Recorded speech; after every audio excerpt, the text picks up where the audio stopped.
Alright, y'all, I had my GTO dyno today, and it actually did pretty well. It beat my expectations.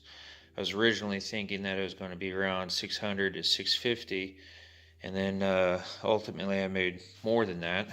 If you want to skip to the dyno part, I'll put a link in there that you can click just to go straight to it and skip all this rambling.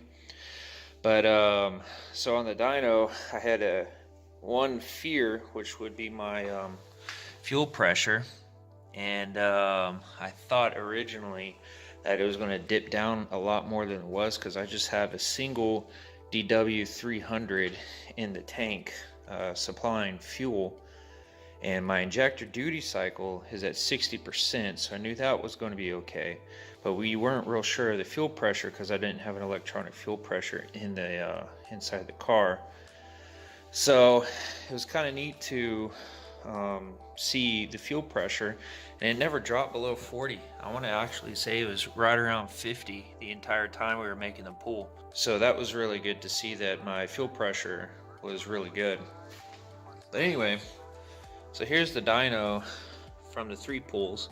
It was $80 for 3 pools. Sorry that they screwed up the scaling because it only goes up to 600. But as you can see, my first pool was 607, my second pool is 644, and then my third pool is 680. Here is it actually scaled up to 800, and you can see that the horsepower number was still climbing, and he got out of it at 6,600. And my limiter set at 7,000. I think I would have got real close to 700, if not over 700, if we would have wrapped it out to 7,000. But that was my third pool, and I didn't want to spend another $80 just to find that out. So the first number there, the 349, that's my baseline. That was stock. All I had done at the time, I was right when I first bought it, and the previous owner had a K&N, which we all know is junk, and a MagnaFlow catback on it. And then the second number, the 455, that's what I did, a heads cam.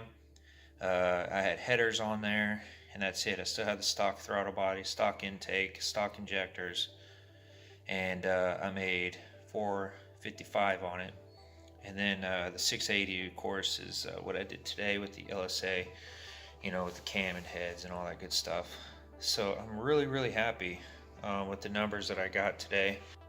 And as you can see from my AFR, it actually went lean a little bit.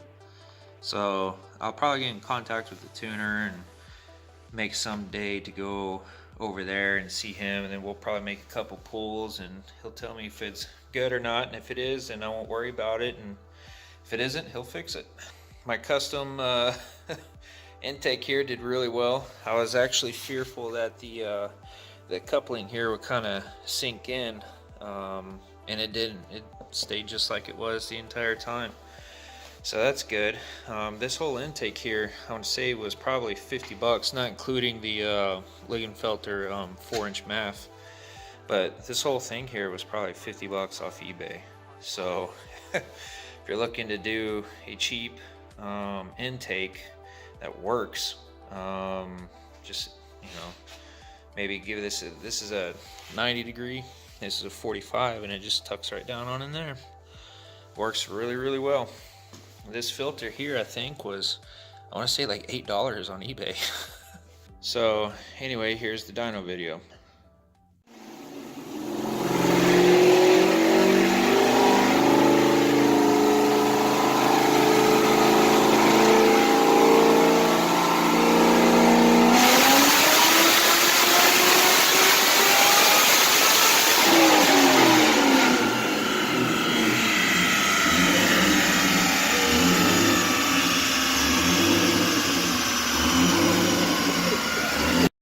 Go for it.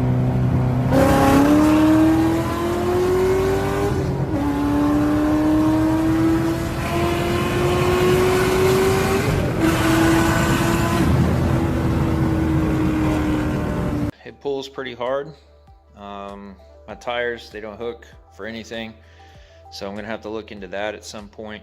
But otherwise, I'm really happy with everything, and I hope y'all enjoyed the videos. And hopefully this gave y'all some encouragement to get out there and turn some wrenches. Anyway, thank you for watching, and please subscribe.